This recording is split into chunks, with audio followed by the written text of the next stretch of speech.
Good evening, ladies and gentlemen. My name is Michael Bowen. I am the TAPS Operations Manager at the Western Cape Government, and I'm contracted in through EOH to work there. I've been working with them for roughly, 3 years now. And something dawned on me today.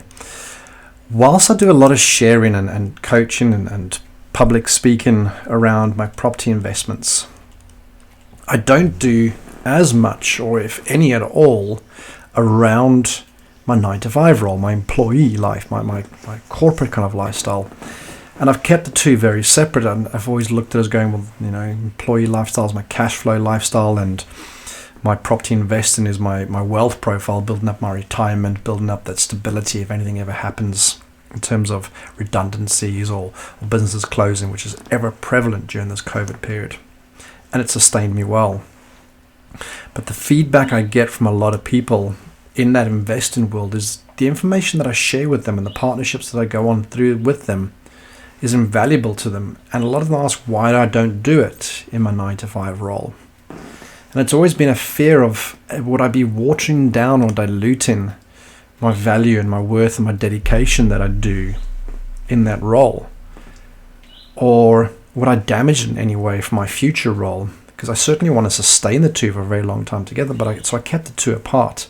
But by doing that, I'm not sharing what I naturally like to share, and that is learning lessons throughout life, throughout business, throughout our time on this earth as we contribute to something.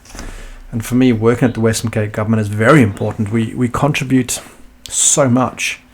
We're on the front line. We work on the front line on solutions directly related to COVID and contact tracing and getting the vaccines rolled out. They're all solutions that we work with and support and sustain.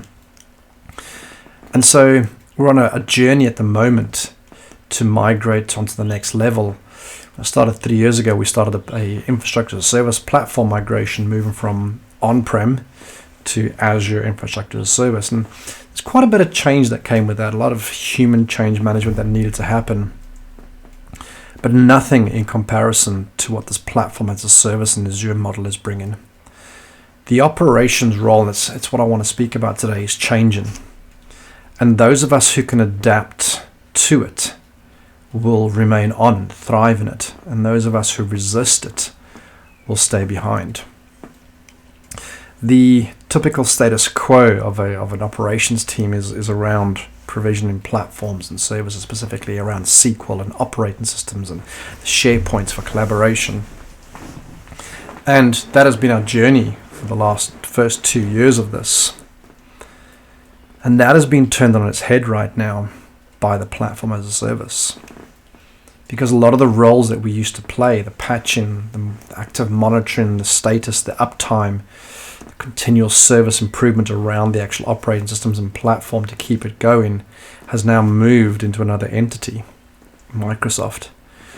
And who's better to look after their own systems than Microsoft, which is great for us. But it kind of begs the question of what happens to the traditional ops team? Where do they go?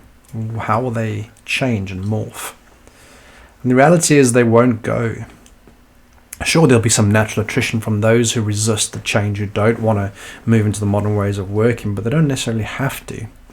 The SQL team, for example, is more than likely going to be moving itself closer to the development team. And we'll be engineering together, and we're actually in a lot of senses, by the looks of it, going to be moving back to where we were 20, 30 years ago, where we were scripting to get solutions put in place and coding to get solutions put in place. And the SQL team primarily will change to one of working much closer with the development team to look at performance of the actual database and squeeze every inch out of it, rather than actually administering those databases. The SharePoint team start to take on more of the power platforms, looking at what they can do to automate and drive efficiencies through that. Operating systems teams, they completely disappear altogether. The likes of having to do deployments change with CI/CD into DevOps, and so the DevOps teams start to form. And what else have we got left here? I'm just thinking of certain things we do. But the majority of those teams then move away from an administration team into an engineering team. And it's something that us as managers struggle with. and it's something that we don't often share with each other, is that half the time we've got to figure this stuff out. Sure, we've got the likes of Gartner and Microsoft guiding us, but every situation is different. And so for the managers out there who are going along, my message to you along the PaaS journey is do what we've done now, is get your training in early. The vocabulary has changed dramatically, and the vocabulary will continue to change dramatically. Our role definitions are changing, our responsibility definitions are changing, and the biggest one of all is our mindsets are having to change. I'm having to constantly say it now, don't think like that anymore. That is an on-prem way of working, that's an infrastructure way of working. We need to now think of ourselves as engineers. We're no longer the mechanic, we're the designers. We need to design how we can bring integrations more to the forefront, to simplify the development team's world, to reach out more to citizens and actually empower them to go, well, in this public enterprises services model, how can we enable you to create your own applications that you need from us? And then we will just productionize it from there. And those are the changes that are coming to you. Those who are going down the platform as a service model.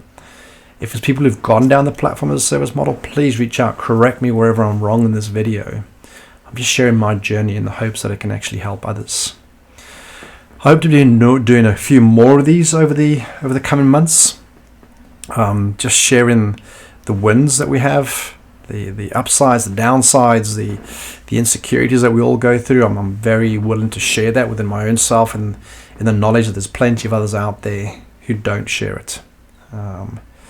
But that is also different from the realization that one day you need to realize that our greatest strength is not in knowing what to do, but in knowing we can figure out what to do. I hope this has been beneficial to some of you. If you are interested in what I do after hours in my investment and how you could also grow investments, go look at my website, meetmichaelbowen.com. From there you can see who I am and what I do and how I take all of my earnings from my investments to build up a business that'll build passive income for years to come. Thank you very much for your time.